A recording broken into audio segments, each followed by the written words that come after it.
Okay na, nana sa linya na to karon, mga karondan, no, ang ato ang provincial officer sa DILG, sa Davao del Sur, Ma'am Remedios Baldovino. Tama ba, ma'am? Oh, oh, okay, Good ma'am. morning, sir. Good morning, ma'am. Good morning po. Okay. Ma'am, nalang may ipangutana, ma'am, nakoy ipangutana para sa kasayuran sa mga katauhan, labi na sa mga barangay officials. Kini bang, ma'am, na ay gi-turn over ang provincial government o project?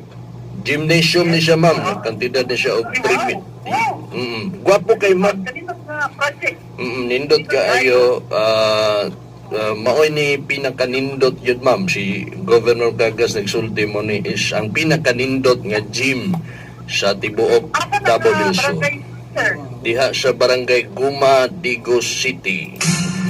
Okay. Oo, nakita na ko na sa, tama dahil nagkita ko na sa Facebook. Nindot kay ma'am, no? Sa atop lang daan. Project. Okay. Gahap. Ayun dito, ako ito nakita. Nagkita ko sa Facebook, nag-post sa Facebook. Yes, ma'am. Kagahapon man gusto, ma'am, turnover ni Gob kauban si Vice Governor Marcagas. So, kanang mag-turnover man good, ma'am, no? Kabalo na gyud na ang mga barangay officials kung unsang adlaw ni i-turnover. Dili man na diha dayon mag-turnover me naa man na schedule nga naibalan sa barangay kung kanus-an ni i-turnover ni proyektuhan ni. Duol ra ni sa ilang barangay hall. So, walay rason niya, kuan siguro, wala ba kabalo ang kapitan or mga barangay officials. Okay, ma'am, turnover ni kagahapon, pero wala may barangay officials nga ni Tambong. Wala si kapitan nya ni Tambong nga mo'y mo dawat sa kuan sa Wala ni Tambong, kapitan ni Tambong. wala, ma'am, pero naay kagawad hinoon. Oh, ma'am, unsa may kuan ani? Unsa may rules ani sa mga barangay kapitan kung dunay i-turn over nga proyekto gikan sa syudad, gikan sa probinsya, o gikan baka sa nasyonal o asa baka gikan niya diha i-turn over sa iyahang barangay o sa may obligasyon sa amahan sa barangay. Isip unang barangay, obligasyon na niya, obligasyon sa usa ka punong barangay to attend in the ceremonial acceptance of a certain project in that certain barangay. Iyan ang obligasyon.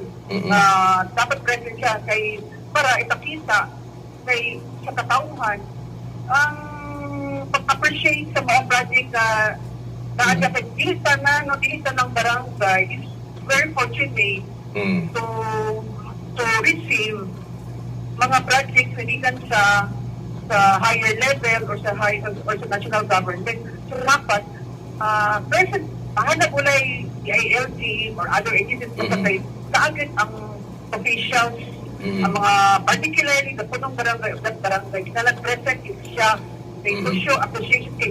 Isip as kanang application pa na sa official nga present siya sa mga pagdawat, pagtunod o sa project na barangay. So, ako napinganap ko sa inyong pag-ingon na walay kapitan na present in the turning over of the project ng barangay. Angay siya malipay, no? Angay malipay kay naay sa indot sa proyekto ang gihatag diha. So, dapat ka ang wala may siguro final nga penalty apan nasa tulubagon ka na siya. Tulubagon niya answerable. He is answerable to his people being absent in the acceptance in the formal ceremonial turnover of that barangay. Dapat na ana sila siya kay to show appreciation.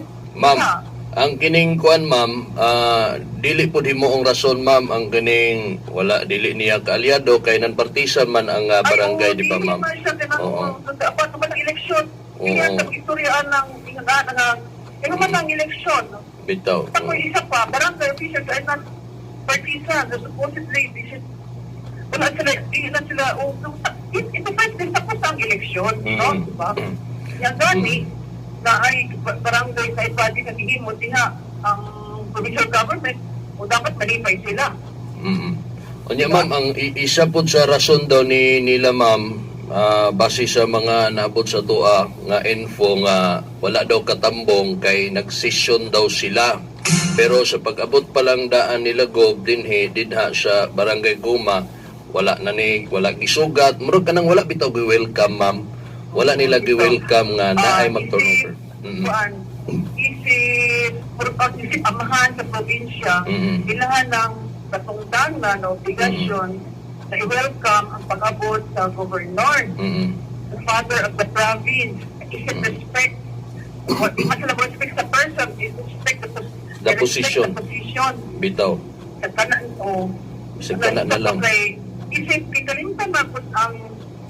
kalimtan na ang pamulitika, pero man ang election, the fact na ang they are very fortunate na bibisitahan sila o isip ya sir na sa gobernador. Nagkat na siya, pero itambong sa diha. At ang barangay ni gobernador, ang maong barangay. Wala siya nagunahon na sa politika. Dapat ilan ang suklian, no? Suklian kasi ilan na resensya, ilan pag-attend, ilan ang obligasyon na mo-attend diha.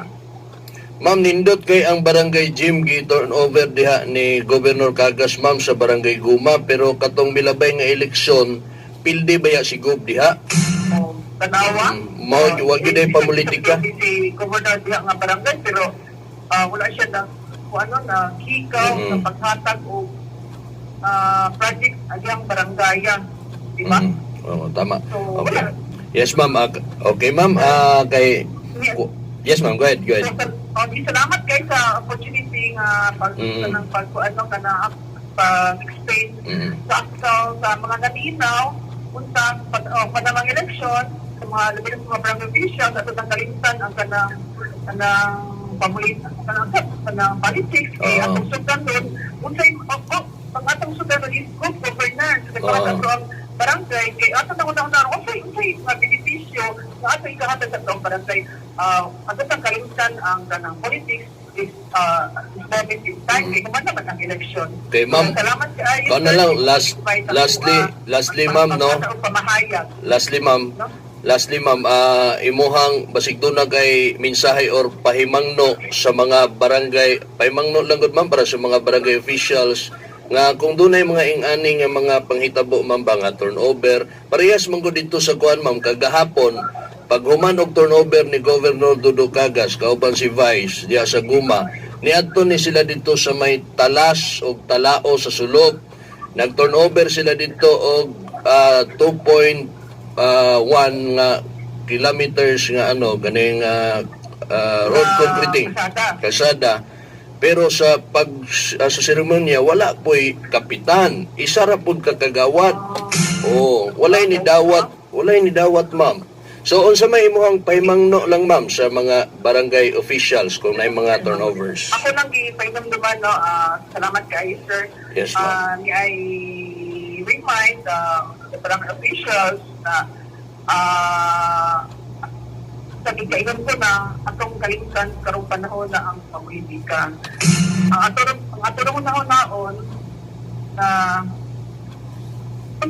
unsay kayuhan atong mahatag sa ato ang katawhan. We should remember of good governance. So, kung ingon sa good governance, ato sa kalimtan ng pamulitika. And we are answerable, no? So, just be reminded na naasay mga balaod sa atong ginasunod na kamanduan na dapat na atong isip barangay officials, isip mga barangay officials were bound to abide sa mga patakaran, no? Mga balaod na yan. Kita na bang mga government officials kung isa something sa mga balaod na di gani ang atong mga ubang mga ahensya sa gobyerno na kung hindi mo atong natungkad karon na sige na lantaw ang atong national government sa mga behavior sa atong mga barangay officials atong pagalimtan ng pamulitika kay we are bound to be accountable to our people.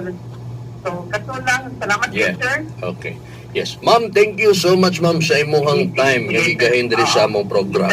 Thank you. Salamat po. Thank you. Mabuhay ka si Ma'am Remedios Baldovino sa DILG.